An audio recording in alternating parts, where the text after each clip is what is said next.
Welcome to Story Den. The clock struck 11:45 p.m.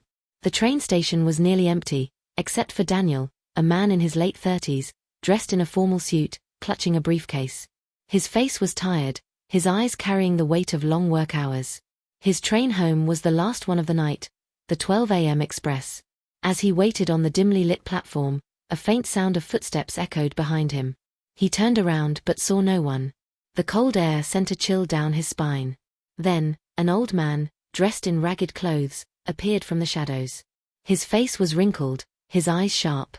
He pointed a bony finger at Daniel and whispered, "Don't board that train." Daniel frowned. "What?" The old man's gaze didn't waver. "Trust me. If you take that train, you won't return." Daniel scoffed, assuming it was some homeless man playing tricks. "I don't believe in superstitions," he muttered. The clock struck midnight. The train's headlights pierced through the darkness, and its brakes screeched as it stopped. The doors slid open. Daniel hesitated for a moment, then shook his head and stepped inside. The train was oddly silent. No conductor, no passengers. Just empty seats stretching endlessly. He took a seat, clutching his briefcase tightly. The train started moving. Minutes passed. The city lights faded, replaced by an unsettling darkness outside. The windows reflected only his own uneasy face.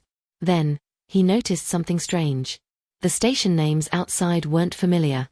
Not his usual route. He stood up, alarmed, and walked to the next compartment. Still empty. He rushed to the driver's cabin, but when he opened the door, there was no one driving the train. Panic set in. The train was moving, but there was no driver, no sound, no sign of life. Then, the lights flickered. A whisper filled the air. "I warned you." Daniel turned.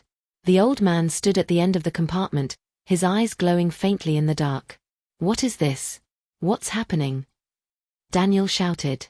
The old man stepped closer. "This train doesn't take passengers home. It takes them away." Daniel's breath quickened. "Where?" The old man's expression softened. "To the place where regrets live forever." The doors suddenly flung open, revealing a dark void outside. Wind howled. The old man held out his hand. "Jump. If you want a second chance. Jump." Daniel's heart pounded as the old man's voice echoed through the train. "This train doesn't take passengers home. It takes them where the lost souls go." A cold dread settled in. He ran toward the doors, but they wouldn't open. The windows showed nothing outside, just an endless, eerie darkness. Desperate, he turned back to the old man. "Who are you?" The old man stepped closer, his face more visible now. Daniel's breath caught in his throat. The old man was himself, just older, exhausted, and full of regret. "You never changed, Daniel," the old man murmured. "You kept chasing work, money, never stopping, never looking back. And now, here you are. Another passenger on the train of regrets." Daniel's mind reeled. "No. I have time. I can still fix things." The old man studied him for a long moment. Then, he spoke. "Then wake up. Before the train reaches its final stop." The lights flickered. A loud screech.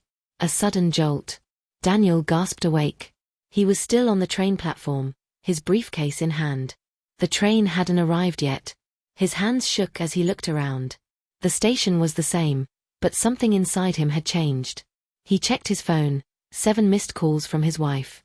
A message from his mother he hadn't replied to in weeks. His son's voice note, "Dad, will you be home early today?" For the first time in years, he truly saw his life.